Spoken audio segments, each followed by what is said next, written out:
Hello, I'm Rabyd, otherwise known as the Rabid Atheist, a former pastor turned atheist, now compassionate anti-theist. Welcome to my channel. Feel free to like or dislike the video as you see fit, so feel free to hit those buttons. Feel free to comment below, and I would appreciate it if you would subscribe to the channel and hit your notification bell for more content as it is released. You're also free to share my videos as much as you like. The purpose of this channel is educational in regards to atheist and deconversion issues and any other issue that relates to those issues, such as Bible theology, politics, etc. I also want to give a shout out to the Rabyd Nation. Welcome to all of you that have subscribed to my channel and those of you that follow me on Patreon.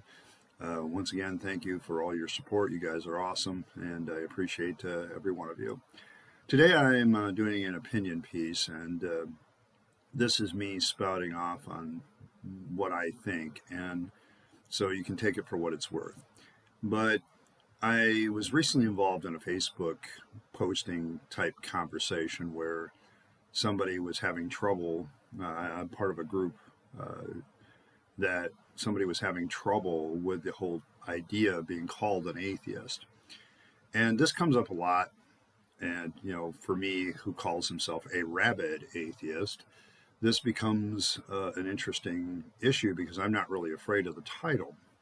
I realize that, you know, several years ago, this could get you ostracized, and a lot of people kept in the closet because you literally could face a lot of serious repercussions for being an atheist.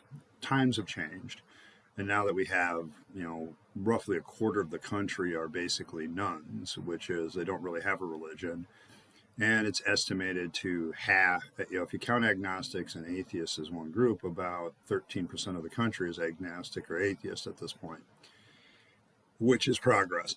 We're getting closer and closer to the true figure all the time of the number of gods that actually exist. So from my perspective, there's progress, and so now being out there as an atheist isn't as much of a problem, except if you're really from a culture or family background where being one can be really detrimental. And there's still definitely some problems with it. You know, I'll know that we've arrived when an atheist gets elected president. When that happens, I'll know that we've arrived and that we're now being treated equally. People ask me, do you belong to any minority groups? I said, yes, I'm an atheist. And that's part of the problem. And this is why in this video, I'm talking about why I still remain and will continue to be a compassionate anti-theist. Anti-theism is the idea that I'm going to oppose theism when it decides to dictate terms to other people. I don't really have a problem with a person having a religion. That's fine. If you want to talk to me about it and why I think it's nonsense and have a civil discussion about it, I don't have a problem with that. It's when you take your viewpoints of your imaginary characters and decide that everybody else has to follow the same ethics as you because you feel you found the truth and everybody else has to follow your truth. That's when I draw the line. That's when the anti-theist comes out. I'm not going to sit there and take that sort of nonsense because I don't attempt in any sense to push my atheism on anybody. That's not my issue. I don't want to push my atheism on anyone. I rather, as I say at the end of my videos, hopefully I can persuade you to be a rabid atheist like myself. The reason why I do that is because my issue is to persuade you, not to force you, not to coerce you, not to engage, excuse me, in clever tricks to try to get you to be an atheist. I simply try to point out the nonsense that is religion, and, you know, if you accept that, that's fine. If you don't, that's fine too. My issue, as always, is when the theist decides in his infinite wisdom, or her infinite wisdom, that she's going to force everybody else to see it her way. The real problem with theism a lot of times, it's not just that people have found this so-called wonderful truth for themselves, but the real issue is that they think everybody else has to believe it too, and they're going to go through incredible lengths to make that happen. This is where the anti-theist comes out. Now, why am I an anti-theist? Because I've seen the negative effects of religion up close and personal as a pastor. I watched people break off relationships that were perfectly good ones. I remember watching at least one couple that was thinking about marriage, and she broke it off because they were a different religion. Now, I'm looking at the relationship in and of itself. And I'm going, this guy really cares about her. He takes care of her. He doesn't treat her like shit. He doesn't beat her up. He's not a drunk. He's a really good guy. But because he was a slightly different denomination than she wouldn't do it. She wanted somebody of her own faith and her own thing. And I know enough about this story that she did settle for somebody else, and he ended up abusing her. And, this is kind of the thing that really bothers me, is because people make decisions based on religion. And now I think that that's a very dangerous thing to do. But it's still one of the big hot buttons, because, we still have this issue of, interfaith marriages that remains to this day. And in some cases, it can be quite damning and destructive. Not to mention all the indoctrination that I saw and participated in, all the things that I did as far as trying to keep people in the faith for no other reason than I needed to keep my church together. There's a lot of things that happen on a very mundane level that are coercive and abusive and so on and so forth, and just straight up nonsense that causes you to waste your time, energy, and your talents doing stuff that doesn't really matter. And as an atheist, I now know that my talents have some sort of value because I'm it and I got to make it work. So I remain an anti-theist for that. There's, of course, the big global reasons why I maintain my atheism, such as religious wars and, anti-contraceptive stances that would clearly wipe out things. The anti-science movement that just is like, we don't want your scientism here. And I'm like, my God, dude, science has done more for you to keep you alive and keep you going than probably anything else. It's funny how these people want God to be preeminent in everything, but the moment they get something serious disease, they're in the hospital because they know that that's what the answer is. It becomes a real funny thing to me, because I see people doing all kinds of things in society simply for religious reasons. The anti-abortion and, pro-life, pro-choice debate is largely built up on this. Groups of people are ostracized on a global level. I mean, they're literally, the LGBTQ community has been literally discriminated against for no other reason than religious reasons. You can't come up with a rational reason to hate these people. You have to have some sort of irrational reason. Like, if we tolerate these people, God is going to bring judgment on our country. Well, that seems funny, because there's a lot of other countries that are now very, very open to LGBTQ rights, and God hasn't rained fire and brimstone on them. And so, they're way ahead of us, so I don't know what you're worried about. But some of these people really believe in this Christian, nationalistic, Judeo-Christian stuff. And I wouldn't be such a strong anti-theist if it wasn't for that. Now, the other side of my anti-theism is compassion. I understand what it's like to be indoctrinated, because I was indoctrinated. I understand that mental chaining and that mental fog that people get in. I really try not, when I comment back to people that are theists on this channel, not to be rude. I try to enforce my own ad hominem rule with myself on a constant basis, and I try to be very consistent with that. I don't really like calling names, and I don't like engaging in those kind of fights. I banned people from this channel from commenting because they were basically being very insulting and just, you're just dumb, you're stupid, or whatever. I'm like, well, that's not a way to have a conversation. That's just rude. I wouldn't tolerate you if you showed up my doorstep and started doing this stuff, so I'm not going to tolerate you now. I'm not banning you from go talk on other platforms that way that allow for it, but you're not going to talk on mine. And I've caught some heat for that.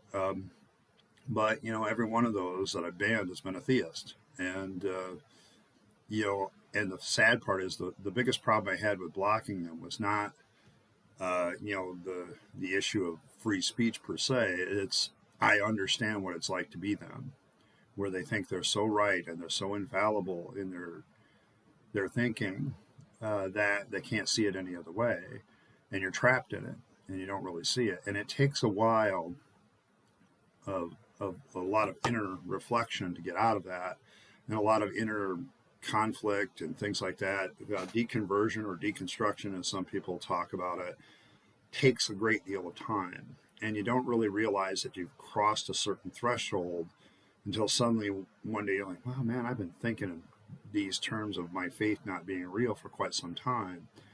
And this is where it really becomes a compassionate thing, because people sit there and they talk to me, well, don't other people besides atheists come to your channel? And I say, yeah, I got pagans here. I've got people that are, deists or whatever. I don't have a problem with any of those people because they're usually not trying to force their religion down my throat. And I understand why people want to embrace deism and they want to embrace paganism, because there's a whole bunch of things that they think are interconnected. There's certain things they don't understand that they want some sort of understanding or way to put a framework on it. And for me, I don't see that. I don't follow it, because I think we've come up with some pretty good explanations for a lot of things, and I don't require supernatural things to be in that camp. And I think part of that shift from being strict monotheistic into more laid-back deism, paganism, and then finally, I think atheism is a natural progression. So I'm very compassionate about that. I don't have a problem rubbing shoulders with those people. I think they're great people. It's the people that decide that their religion is so important that they have to impose it or force it on other people that I really draw the line. And my compassion gets a little bit slippery at that point. But if you're in the midst of struggling through something and going through deconstruction or deconversion, you know what? I'm good with it. I really am.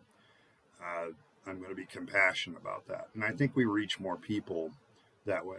One of my reasons for being a compassionate anti-theist is my own bad experiences with atheists when I was a theist. I remember writing on my blog several times, and some atheists would come along and just start calling me dumb and stupid and everything else. And it was like, how do you expect me to listen to you if you're just going to call me names and be stuff like that? That doesn't really work. You have to respect people's humanity, regardless of whether or not they are theists or not. And one of the great problems I see in society, that I continue to see in society, is we don't have the ability to have conversations anymore without getting upset. And part of that is very religious. I think the religious effect, when you really boil it down to it, is you have an opinion and you have an emotional attachment to that opinion. You have an emotional attachment to that belief system or looking at the world in a certain way. And we have to get rid of that. Ideas are just ideas. And no matter how much I think they're true, doesn't mean I should be emotionally attached to them to the point that I can't listen to somebody else talk about their viewpoint on the universe. And so I don't want to be that kind of atheist that just screams at people for being dumb. Now, don't get me wrong. If I was ever in a debate and somebody started to bring up the moral argument, I might lose it, because I consider that to be insulting. There's an ego behind that accusation that says you people don't have morality. It's actually a personal attack, and that's why I would react so strongly against it. Sorry, dude. No, you don't have a monopoly on morality, and so on and so forth. And I would probably get a little aggressive at that point about that, because that's just rude, quite frankly, and it's a really terrible argument. But compassionate anti-theism, to me, is the way to go. It's the line I will continue to draw.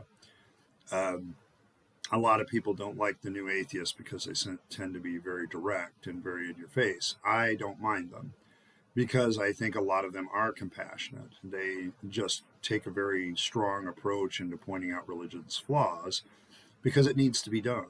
In a world that pushes back with theism very strongly, anti-theists often have to go overboard in a lot of ways, especially with their rhetoric, and I understand why that is. I've done it here too, because when somebody tries to justify genocide because God did it, yeah, I've lost it a little bit there, because that's just wrong, okay? And the fact that you will find any reason to justify genocide and make it palatable for anybody, including an imaginary figure known as Yahweh, yeah, I've got a problem with that, okay? That shows a lack of humanity. And being empathic humans is something that we should strive for, no matter what our creed or lack thereof is. And so when somebody has a viewpoint like that, I just simply say, no, we're way ahead of that. nice Bronze Age bullshit, but we've graduated from that as a human race. So that's kind of my thoughts on being a compassionate anti-theist and why I'll continue to remain one. There's just a lot of work to do, and we have to have the right attitude about it, respecting people's humanity. Just a brief time of announcement. I have accepted a new job in another state, and I'll be moving over the next week. I had originally scheduled next week, the first week of August, to be a vacation anyway.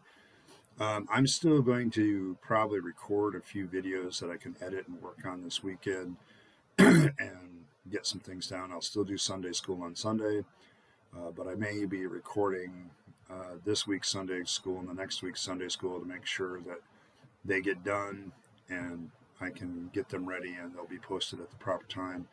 I just want to let everybody know that things might be a little chaotic on the channel for a while as far as postings, because I'm going to be busy for the next few weeks. So just hang in there with me and we'll see what happens. I'm moving. I'll be in a new location. I've said it before, say goodbye to the background because it's probably not going to be the same. I won't be allowed to sit in this spot after the end of August anyway because my rent will run out. So it's one of those things where I'm just kind of making a big transition. And I want to thank everybody for sticking around for that. I'll talk more about it as the transition unfolds and what I'm doing and where I am at. And so that'll be for that time frame. But I just wanted to let everybody know that that is happening. And I'll let you all know more details once I arrive and get settled into wherever I'm at. Once again, thank you for stopping by. I appreciate every one of you. I appreciate every like, share, and subscribe. You guys really make the channel grow.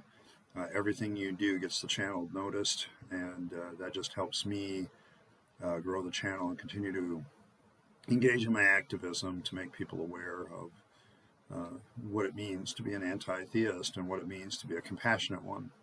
And that helps that message go forward. So thank you very much. You also feel free to follow me on Facebook. Actually, Facebook might be a good idea now if you're wondering what's going on with me. I haven't posted there in a while, but I am going to start doing it as the move goes on. I'm just going to leave some messages about what's happening. And so thank you very much for following me there if you do that. You're also free to support this channel through Patreon and PayPal. The links are in the description, and a shout out to all the people that have already done so. Thank you very much. And hopefully I can convince you to be a rabid atheist like myself. In the meantime, this is Ed Rabyd, also known as the Rabid Atheist, signing off and wishing you a good day.